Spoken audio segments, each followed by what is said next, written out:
आज का पहला अपडेट इंडियन आर्मी के नए 360 डिग्री सिचुएशनल अवेयरनेस सिस्टम को लेकर है, जिसमें एआई ड्राइवर असिस्टेंस भी शामिल होगा। इस सिस्टम को प्रोटेक्टेड मोबिलिटी व्हीकल्स में लगाया जाएगा ताकि युद्ध के दौरान ड्राइवर और क्रू को हर दिशा से खतरे की जानकारी मिल सके। इसमें कैमरा, सेंसर और एआई बेस्ड प्रोसेसिंग का इस्तेमाल होगा जो रियल टाइम में खतरे को पहचान सकेगा। इससे ब्लाइंड स्पॉट खत्म होंगे और एम्बुश या अचानक हमले से बचाव आसान होगा। एआई सिस्टम ड्राइवर को ऑटोमेटेड अलर्ट देगा और ज़रूरत पड़ने पर गाड़ी को कंट्रोल करने में मदद करेगा।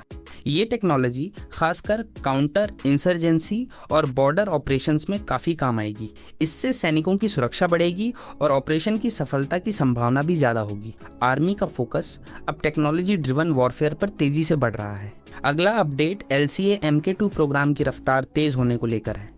HAL ने प्रोटोटाइप 2 के लिए ज़रूरी कंपोनेंट्स का टेंडर जारी किया है, जिससे साफ संकेत मिलता है कि प्रोजेक्ट तेज़ी से आगे बढ़ रहा है।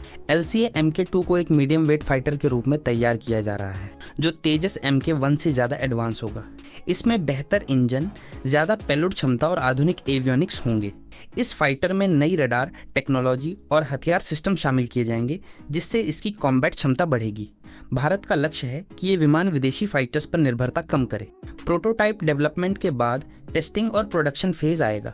ये प्रोजेक्ट आत्मनिर्भरता की दिशा में एक बड़ा कदम माना जा रहा है और इंडियन एयरफोर्स की ताकत को आने वाले समय में मजबूत करेगा। अगला अपडेट सुदर्शन चक्र प्रोजेक्ट को लेकर है, जिसकी फिजिबिलिटी रिपोर्ट तैयार हो चुकी और अब इसे डिफेंस मिनिस्टर के पास अप्रूवल के लिए भेजा गया है। ये प्रोजेक्ट एक एडवांस एयर डिफेंस और मिसाइल सिस्टम से जुड़ा माना जा रहा है। इसका मकसद भारत की मल्टी लेयर डिफेंस क्षमता को और मजबूत करना है, ताकि किसी भी तरह के एरियल थ्रेट को जल्दी और सटीक तरीके से रोका जा सके। इस सिस्टम में हाई स्पीड इंटरसेप्शन और एडवांस ट्रैकिंग टेक्नोलॉजी शामिल हो सकती है। रिपोर्ट तैयार होने का मतलब है कि टेक्निकल और ऑपरेशनल स्तर पर इसे संभव माना गया है। अगर इसे मंजूरी मिलती है तो ये भारत की डिफेंस क्षमता में बड़ा बदलाव ला सकता है। इससे देश की सुरक्षा व्यवस्था और मजबूत होगी और दुश्मन के लिए चुनौती बढ़ेगी। अगला अपडेट पाकिस्तान की साइबर स्ट्रेटेजी को लेकर है, जो न्यूक्लियर बैकग्राउंड में तैयार की गई है। पाकिस्तान अपनी साइबर क्षमताओं का इस्तेमाल एक असिमेट्रिक वॉरफेयर टूल के रूप में कर रहा है। इसका मकसद सीधे युद्ध से बचते हुए डिजिटल और इंफॉर्मेशन डोमेन में बढ़त हासिल करना है। इस स्ट्रेटेजी में एम्बिग्यूटी, इन्फ्लुएंस ऑपरेशंस और कंट्रोल एस्केलेशन शामिल हैं। Pakistan social media, cyber attack और प्रोपेगेंडा के जरिए विरोधियों को प्रभावित करने की कोशिश करता है। न्यूक्लियर बैकग्राउंड होने की वजह से ये सीमित स्तर पर आक्रामकता दिखाता है, ताकि बड़े युद्ध का खतरा ना बढ़े। ये तरीका कम लागत में ज़्यादा असर डालने के लिए अपनाया गया है। भारत के लिए ये एक नई चुनौती है, जिसमें पारंपरिक सेना के साथ साथ साइबर सुरक्षा भी उतनी ही ज़रूरी हो गई है। अगला अपडेट ग्रेट निकोबार में बन रहे नए स्ट्रेटेजिक मैरीटाइम हब को लेकर है। इस प्रोजेक्ट का मकसद भारत की समुद्री ताकत को इंडियन ओशन रीजन में काफ़ी मजबूत करना है। ग्रेट निकोबार की लोकेशन बहुत अहम है, क्योंकि ये मलक्का स्ट्रेट के पास है, जहां से दुनिया का बड़ा हिस्सा ट्रेड गुजरता है। इस प्रोजेक्ट के तहत एक transshipment port, international airport, power plant और टाउनशिप विकसित किए जा रहे हैं। इससे भारत को न सिर्फ ट्रेड में फ़ायदा मिलेगा, बल्कि नेवी की ऑपरेशनल क्षमता भी बढ़ेगी।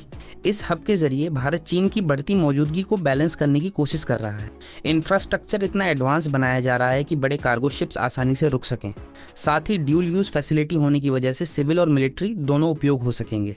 ये प्रोजेक्ट लॉन्ग टर्म में भारत को एक मजबूत मैरीटाइम पावर बनाने की दिशा में अहम कदम माना जा रहा है।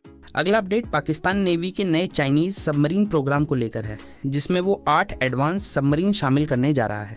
इन सबमरीन का मकसद पाकिस्तान की मैरीटाइम सुरक्षा को मजबूत करना है। ये सबमरीन आधुनिक टेक्नोलॉजी से लैस होंगी, जिनमें स्टेल्थ फीचर्स और लंबी दूरी तक ऑपरेशन करने की क्षमता होगी। इससे पाकिस्तान इंडियन ओशन में अपनी मौजूदगी बढ़ाना चाहता है। चीन के साथ डिफेंस सहयोग के तहत ये डील की जा रही है। इन सबमरीन के आने से पाकिस्तान की अंडर वाटर वॉरफेयर क्षमता बढ़ेगी। हालांकि भारत पहले से ही इस क्षेत्र में मजबूत है, लेकिन ये डेवलपमेंट बैलेंस ऑफ पावर को प्रभावित कर सकता है। इसके जवाब में भारत भी अपनी सबमरीन और एंटी सबमरीन क्षमताओं को और मजबूत करने पर ध्यान दे रहा है।